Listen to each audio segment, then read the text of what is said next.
मेरे भाई, आज के माहौल में एक ईमान वाले के लिए, एक मुसलमान के लिए सबसे ज्यादा अहम ये हो चुका है कि वो ईमान और इस्लाम क्या चीज है, किस चीज को ईमान और इस्लाम कहा जाता है, उसको समझे। हमारे जहनों में ये बैठा हुआ है, हमने कलमा पढ़ लिया, हम मुसलमान हो गए, हमने आंखें खोली, अम्मा अब्बा नमाज पढ़ते थे, हम मुसलमान हो गए, हमने आंखें खोली, घर के बाहर देखा, मस्जिद नजर आई, हम मुसलमान हो गए। हमारे बड़े होने के बाद हमें कुछ दीन ईमान की बातें बता दी गई, हम मुसलमान हो गए। पंज वक्त नमाज के लिए मस्जिदों में चले जाते हैं, मुसलमान हो गए हैं। हमारी शक्ल ईमान और इस्लाम वाली है, हम मुसलमान हो गए हैं। मेरे भाई, नहीं, ईमान और इस्लाम नाम है, अकीदे का ईमान और इस्लाम नाम है, ज़हनियत को तब्दील करने का।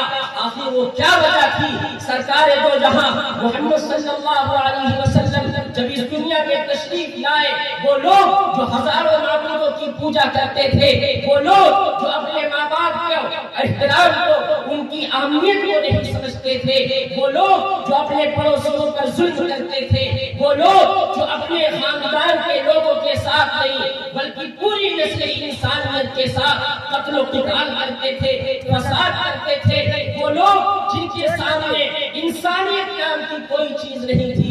पढ़िए तारीख, पढ़िए सीरत। सरकार दो जहां मोहम्मद सल्लल्लाहु अलैहि वसल्लम इस दुनिया में भेजे जाते हैं, मबरूस होते हैं, उनको नबूवत मिलती है। अल्लाह रब्बुल इज्जत उनके साथ एक किताबे हिदायत भेजता है, कुरान भेजता है। कुरान करीम जो एक इनकलाबी किताब है, जो एक हिदायतनामा है। सरकार दो जहां मोहम्मद सल्लल्लाहु अलैहि वसल्लम उनके पास तशरीफ ले जाते हैं, उनको दीन और ईमान समझाते हैं, उनको अल्लाह की तरफ बुलाते हैं। वो लोग जो बरसहा बरस तक माबूदाने बातिल की पूजा करते थे, जो जुल्म किया करते थे, जो कत्ल क़िताल किया करते थे, लेकिन सरकार दो जहां मोहम्मद सल्लल्लाहु अलैहि वसल्लम की बातों को सुनने के बाद उन्होंने अपनी सारी जिंदगी तब्दील कर दी। अगर हजारों माबूदों के सामने पूजा करते थे, पेशानी को झुकाते थे, उन्होंने इस चीज को छोड़कर अल्लाह को अपना माबूद बरहक माना।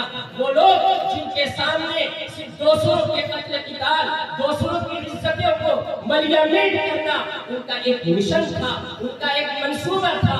लेकिन इस्लाम के आने के बाद उनकी ज़हनियत तब्दील हो गई और उन्होंने अपना तो छोड़िए, दूसरों की हिफाजत के लिए तैयार हो गए।